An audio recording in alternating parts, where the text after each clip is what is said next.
Assalamualaikum warahmatullahi wabarakatuh. Perkenalkan, nama saya Yunisa Putri dari Fakultas Keguruan dan Ilmu Pendidikan, program studi S1 PGSD Universitas Mataram.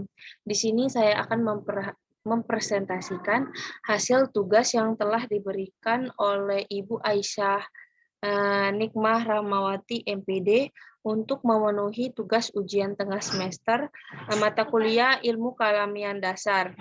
Oke, baik. Langsung saja kita ke pemaparan materinya.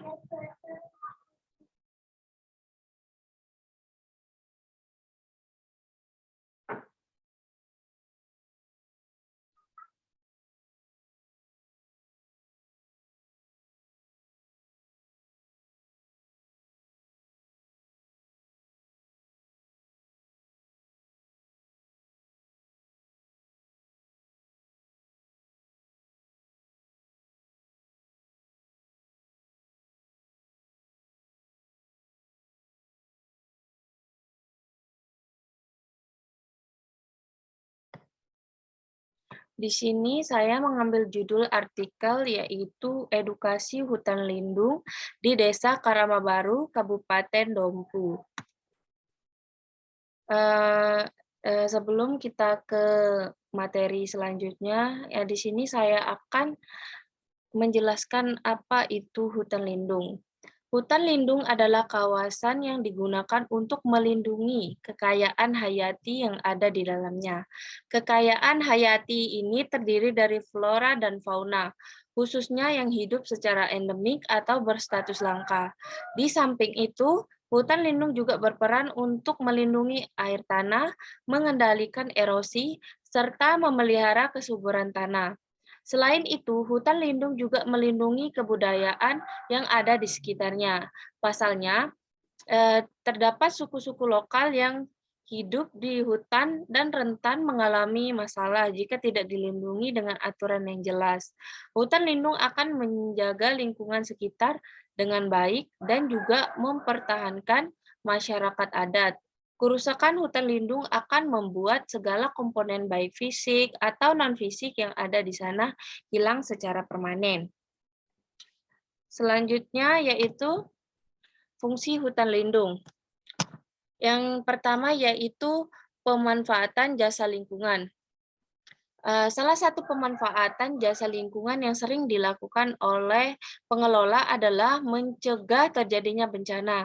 Dengan adanya pepohonan, air hujan akan terserap ke dalam tanah sehingga mencegah terjadinya banjir. Akar pepohonan yang menancap juga berfungsi untuk mencegah terjadinya pergeseran tanah sehingga longsor tidak terjadi. Selain itu, pemanfaatan jasa lingkungan bisa dilakukan adalah untuk menyuplai oksigen dan mencegah terjadinya perubahan iklim. Selanjutnya yaitu pemanfaatan hasil non-kayu. Pemanfaatan hasil hutan kayu bisa dilakukan melalui beberapa cara, misalnya dengan memungut hasil hutan seperti buah, jamur, serta perburuan beberapa fauna lokal yang tidak masuk ke dalam kategori satwa dilindungi. Yang ketiga yaitu pemanfaatan yang tidak mengubah fungsi utama.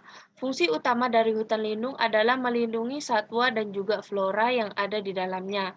Selain itu, hutan lindung juga akan melindungi masyarakat adat yang hidup di sekitarnya agar mereka bisa hidup tenang dan budaya yang dimiliki tidak rusak. Dalam melakukan pemanfaatan, pengelolaan tidak bisa mengubah fungsi utama ini, namun bisa dilakukan upaya pemanfaatan secara berdampingan. Salah satunya adalah penangkaran satwa.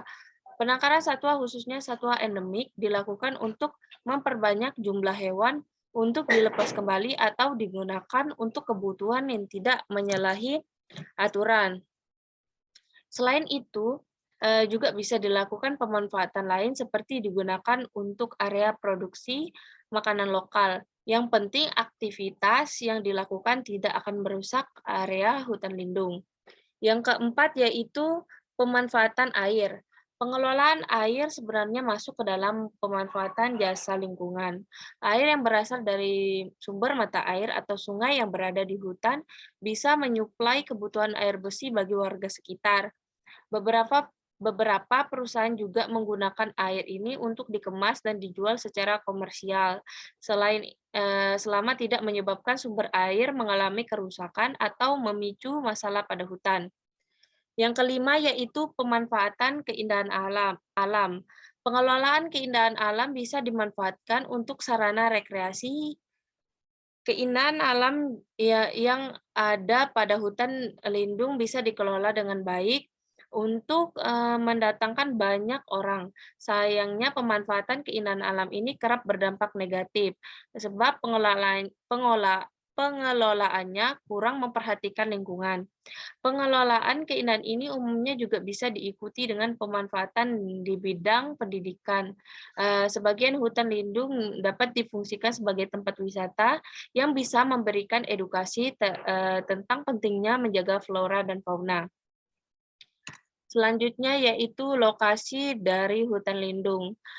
Lokasinya berada di Desa Karamabaru, Kecamatan Dompu, Provinsi Nusa Tenggara Barat.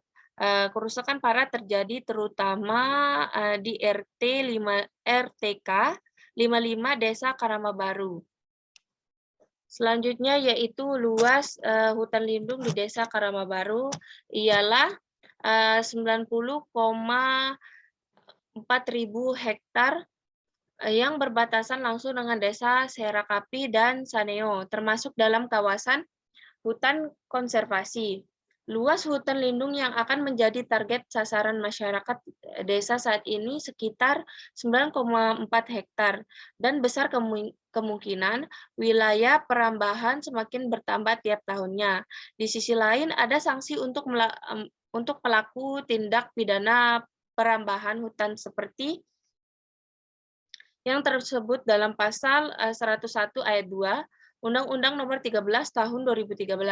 Dalam hal ini, tindak pidana sebagaimana dimaksud pada ayat 1 dilakukan oleh perseorangan yang bertempat tinggal di sekitar atau di dalam kawasan hutan dipidana dengan pidana penjara paling singkat 3 bulan serta paling lama 1 tahun dan atau pidana denda paling sedikit 500.000, paling banyak 500 juta rupiah.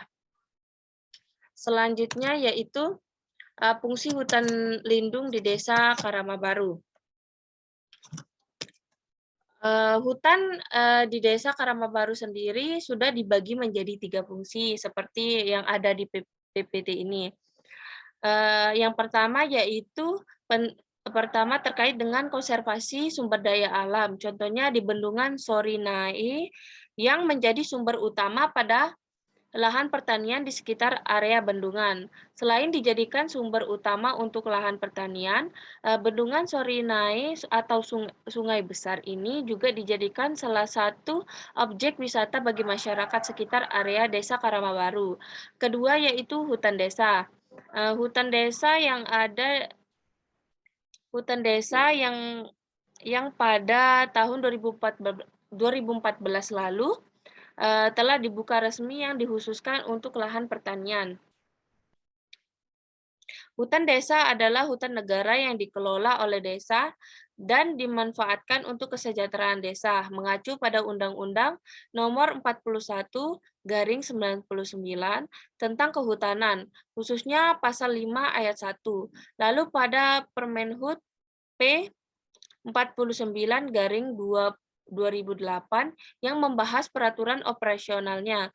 Hutan desa diartikan sebagai hutan negara yang dikelola oleh desa dan dimanfaatkan untuk kesejahteraan desa serta belum dibebani izin atau hak.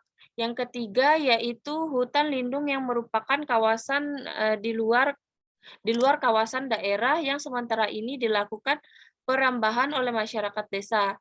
Dampak ekonomi yang muncul dari perambahan semacam ini bukan hanya karena kerugian finansial seperti hutan gundul karena hilangnya pohon, akan tetapi lebih berdampak pada ekonomi dalam arti luas seperti hilangnya kesempatan untuk memanfaatkan keragaman produk di masa depan. Juga akan menyebabkan kekeringan di mana sumber air di Desa Karamabaru itu sendiri bersumber dari 3 titik mata air yang difungsikan untuk air minum di Karamabaru Dompu. Selanjutnya yaitu penyebab dari kerusakan. Yang pertama yaitu tingginya tingkat kerusakan hutan yang terjadi di Desa Karamabaru, Kecamatan Dompu, Kabupaten Dompu, Provinsi Nusa Tenggara Barat sudah sangat mengkhawatirkan.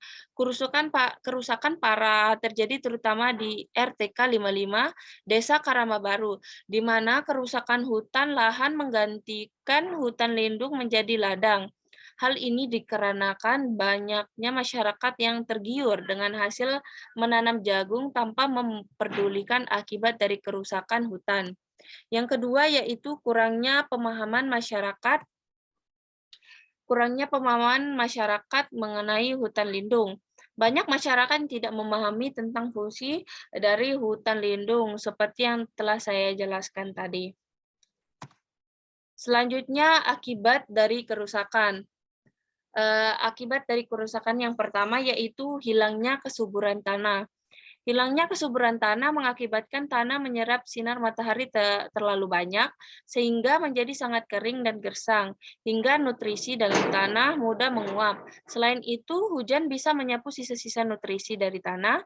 Oleh sebab itu, ketika tanah sudah kehilangan nutrisi, maka reboisasi menjadi hal yang sangat sulit untuk dilakukan. Yang kedua yaitu turunnya sumber daya air. Turunnya sumber daya air juga menjadi bagian dari dampak pembabatan hutan secara liar dikarenakan pohon sangat berkontribusi dalam menjaga siklus air melalui akar pohon yang menjaga ketika pohon ditebang dan di daerah tersebut menjadi gersang, maka tidak akan ada lagi yang membantu tanah untuk menyerap banyak air. Dengan demikian menyebabkan terjadinya penurunan sumber daya air. Yang ketiga yaitu terjadinya bencana alam dan timbulnya penyakit akibat dari kerusakan lingkungan di Desa Karamabaru tersebut. Berikut adalah gambaran kerusakan hutan lindung yang ada di Desa Karamabaru. Seperti yang kita lihat bahwa kerusakannya sudah sangat parah.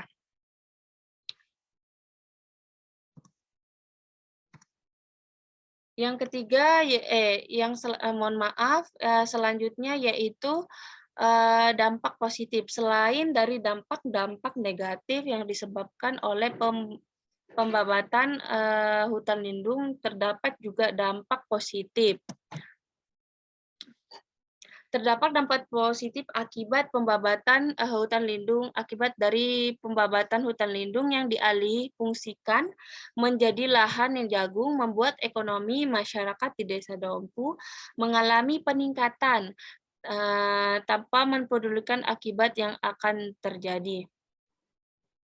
Banyak masyarakat atau petani yang ada di Desa Karamabaru memilih membabat hutan agar dapat meningkatkan ekonomi masyarakat di Desa Karamabaru. Karena seperti yang kita ketahui, hasil dari penjualan jagung sangat tinggi, sehingga banyak sekali masyarakat yang ada di Desa Karamabaru menjadi tergiur untuk membuka lahan atau membabat hutan dan membuat menjadi ladang jagung. Selanjutnya yaitu solusi. Yang pertama yaitu solusinya mohon maaf, yang pertama yaitu melaksanakan kegiatan sosialisasi hutan lindung di Desa Karamabaru, sehingga masyarakat di desa tersebut dapat berubah pola pikirnya dan menyadari pentingnya hutan lindung bagi masyarakat. Yang kedua yaitu reboisasi. melakukan kegiatan reboisasi bersama masyarakat Desa Karamabaru. Reboisasi atau menanam kembali lahan yang sudah gundul dengan pola tanaman keras, misalnya pohon jati, mahoni, snorkeling, dan lain sebagainya. Yang ketiga yaitu melaksanakan kegiatan watani atau agroforestry. Terkait dengan pengembangan agroforestry, langkah ini diambil dengan tujuan menghijaukan kembali proses hutan yang dibabat dengan cara menanam kembali seperti menanam pohon kemiri, buah-buahan. Artinya ada nilai edukasi yang bisa ditawarkan dengan catatan sedikit mengubah mindset masyarakat dengan pola pikir serta pola konsep yang begitu instan. Oke, sekian pemaparan materi. Mohon maaf sekali lagi.